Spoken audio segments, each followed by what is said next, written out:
I could like scream over how much I'm obsessed with this book. Sometimes characters need a little bit of a slap in the head and be like, okay, you can't let a random person in your house. My passion is books for sure. As if you can't already tell, I'm just being redundant. Hello, I don't know what you're saying. Like, please tell me. Can be so vacant. It's like they got given like half a brain at birth. I don't know. Yeah, I was like, this is cute, cozy fantasy, and then it just like blew up in my face. Hello and welcome to today's video. In this video, I got the privilege of being able to read an ARC, which if you don't know is an advanced reader's copy, which means that the book is sent out to the ARC readers before the book is even released. So you are some of the very first people to be able to read this book. This is a cozy urban fantasy with dragon shifters and enemies to lovers, and she lives with him, works for him. A lot of good tropes. Thank you again so much to the author for sending me this book. I will never forget it, and now I need to read all of your books, so please come out with another one very, very soon. I don't have anything more I need to say because I said a lot in this reading vlog, so let's just get into it.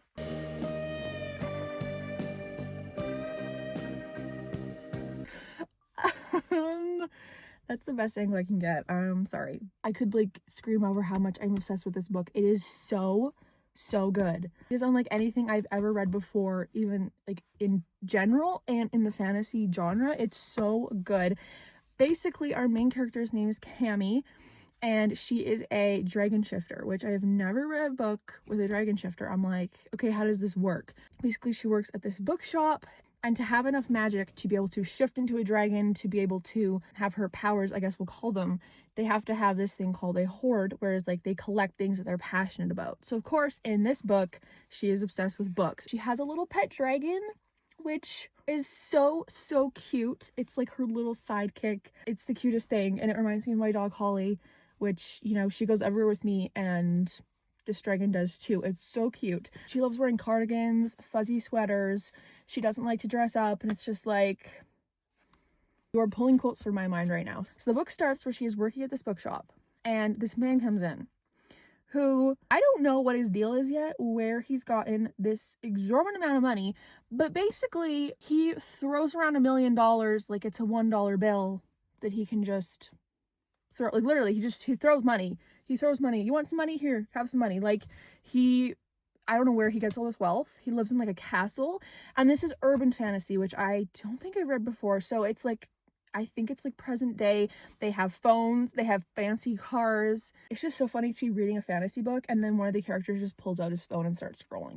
She's using the laptop, she's using her internet, which if you obviously read urban fantasy a lot, you would know. You'd be like, this is just common sense, Rachel, but I haven't, and now I want to read so much more. Okay, let me backtrack for 1 second. So basically, there's these really rare books. There's only like a dozen sets of these really rare books in existence, and she has the first and the third book in this series, and she needs the second book to, you know, complete her hoard, get her magic, that kind of thing. At this bookshop, they get so many rare editions of books, and she's in charge of like collecting them and finding all these books online. Online, yes, in a fantasy world. So back to the day where this guy comes in, and he's like, I just want like some really rare, hard to get special edition books. And of course, at this exact moment, her boss comes in and lays the second book in the series that she needs so badly onto the table, like the checkout thing, right so the guy can see. So then he's like, no, I want that book. And she's like, no, trust me, there's like a million other books I can get for you. You don't want this book. And she also has this power where she can basically like change other people's minds. So she's like trying to tell him, no, you don't want this book. Go walk away, find another book, get away from this one's mine. And he's just like, he just smirks. He's like, no, because he knows exactly what he's doing. We're not sure if he is a creature, a mythical of some sort. I don't think he has to be a human. Basically, all we know about this guy is that he likes to live in a castle. He likes to buy books, and he likes to waste his money. You know the joke where like they use the dollar bill to like as a napkin? He would be that guy. So then he's like, no, I want that book. And then he offers the owner of this bookshop $600,000 for this whole collection of books that they just got in, including the one that she wants. And she's like, my boss can't turn this down. Like, this book is gone. And then she goes and delivers these books to his castle. There's so many like weird creatures in there. She's like, what is going on? She overhears these going to this fancy auction, and she's like, I have to convince him to get me this book. So she shows up at this auction, and then he's like, do you want to go to dinner with me? And she's like, yes. So then he basically says, work for me. Long story I'm sorry, this is not short, it's like 7 minutes long. He says that he wants her to work for him, to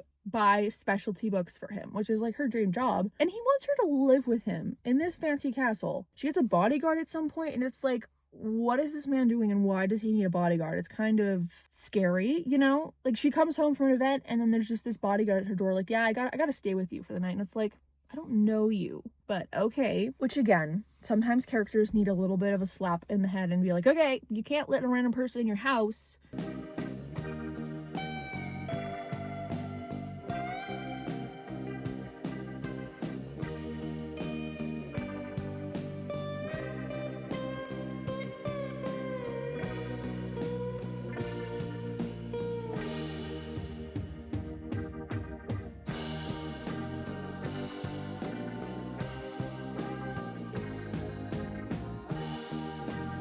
Okay, so I'm now officially 45% of the way through this book.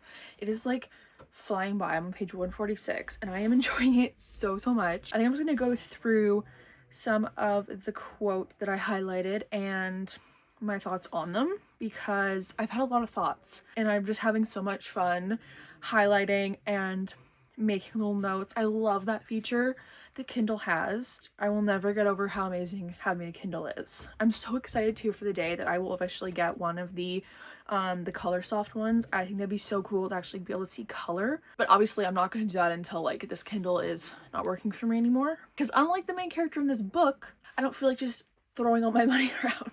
Yeah, already on page 10, this is my first highlight. The quote says, "In reality, my sister is all stylish elegance no matter how she's dressed, and I'm all whatever the opposite of that is. Librarian cozy vibes." And I'm like, librarian cozy vibes are better, trust. This is where me relating to her begins. This is again talking about her sister. Where she likes classy fashion and high society, I like my cozy cardigans and books. And I wrote, kettle, meat pot. I am the same person. So then this is when she introduces the character of her little dragon that follows her around. His name is Darcy. And the quote says, "Darcy, a tiny fey dragon whose body is no bigger than my fist, lands on my shoulder." And I said, this is reminding me of Pascal, and I love Pascal. I love Tangled. Pascal is such like a fun character to me. So to be able to have a book that has that kind of character in it, I was so obsessed already at chapter 2. So the author's name is Constance. I said, "Constance, I blame you for not wanting something that didn't even exist in my imagination, a mini flying pet dragon." And basically our main character, Cammy, and Darcy the dragon have this kind of like connection where they can like send like images to each other. So it's like they can talk to each other, and I'm just like, this is so cute. I love it so much. Yes, then this other quote, she says, "I don't need a place. I'm perfectly happy alone." And I said, oh my goodness, you're pulling words out of my subconscious right now. What kind of magic is this? Then I just have a highlight that says, "I love books."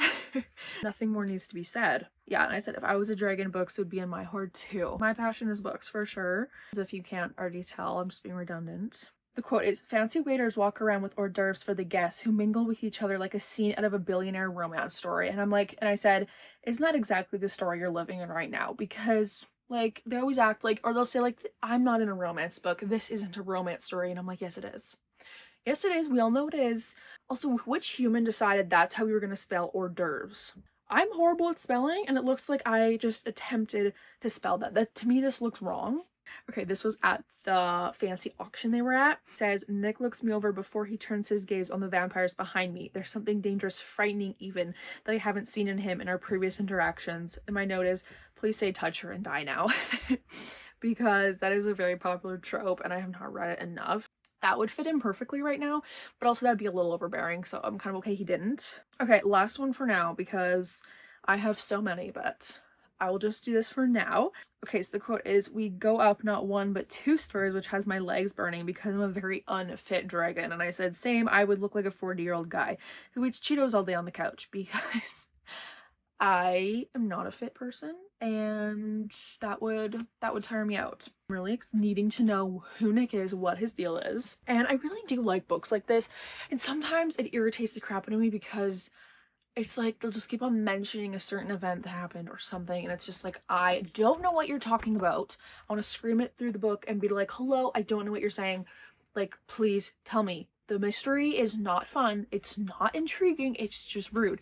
But in this one, I'm enjoying it because we get all these like little crumbs and little pieces about who he is and what he's doing. Like we learn at his mansion, his literal castle in Texas. I can't, those two words are just like repelling magnets. I cannot seem to put them together in the same book. He keeps on having all these people over, and at one point he says that he gives these people jobs because they don't just want to like take a handout, they want to earn it. So like, he's a really nice guy.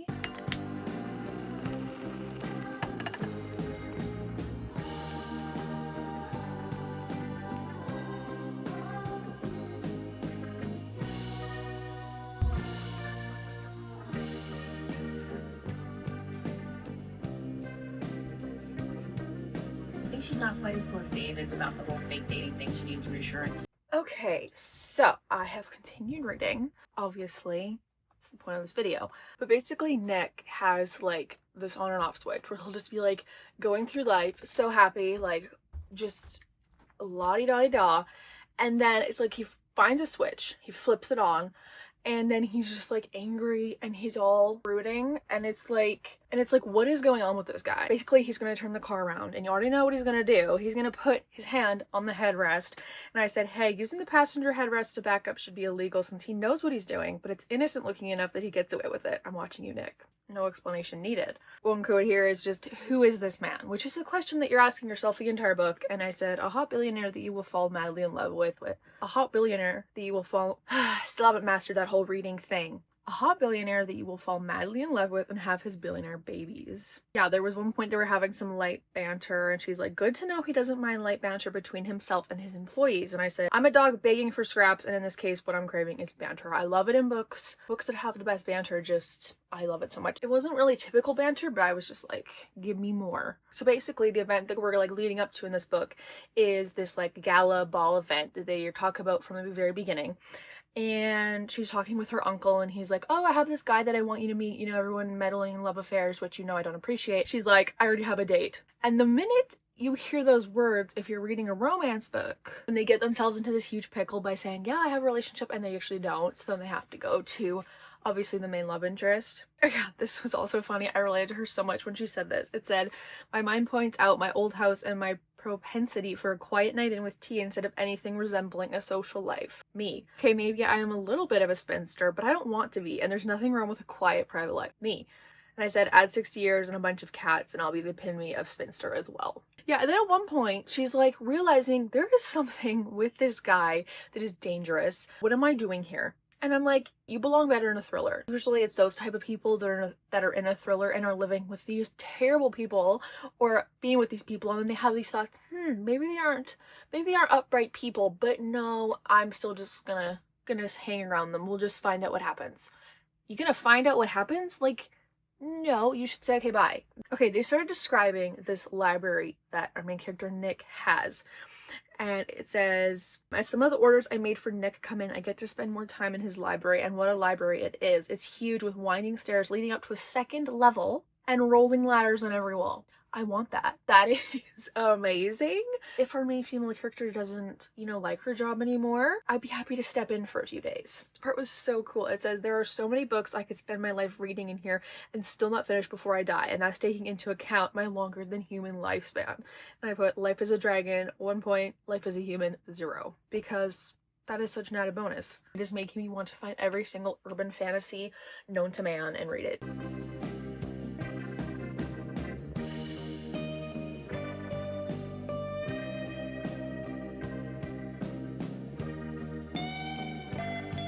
Just see her little ear poking out right here. This is so much blankets I could have because she's completely laying on them. I have to just say something really quick. Every romance book I read lately, it's like a part of a series. I feel like there's just like no standalone. Like, I know there is out there, but I feel like so much of the time they make them into series, which if I love the book, I love if there's a series. But also then it's like, I kind of feel like I will have to read the rest of the series because I want to, like, if I sort of enjoyed it. You know what I mean? I feel like we should have more standalone romances. That's all I'm gonna say. Okay, so I have exactly 15% left in this book, and I'm so excited to finish it. Let's finish this book. Okay, so she has her phone in a fold in her dress, and he's like looking at her weird, and she's like, it doesn't have regular pockets. And I was worried if I had some sort of clutch, I'd forget it. That sounds something like I would say. And also, dresses need to have pockets. I swear I know who did this. I feel like it's so obvious. But of course, the character is just oblivious.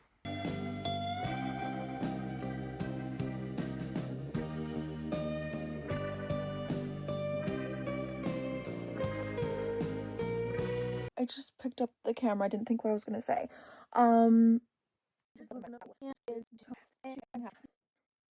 I just spent like a minute trying to say what just happened very, very cryptically, and it's just not gonna work. I can't get there. I'm gonna say heroines, main female characters in books can be so vacant. It's like they got given like half a brain at birth. I don't know. It's like, please, come on. You just did something so helpful for him, and then you're like, no, he doesn't want to see me. He doesn't want me around. I'm like, yeah. Okay, I have now finished Bookworm Acquisitions, and that ending, you know how books usually, there is the get to know you part, there is the they get together, then the third act conflict, where I could never be with you ever again, and then, they make up, everything's tied in a cute little bow, everyone is happy, everything's great.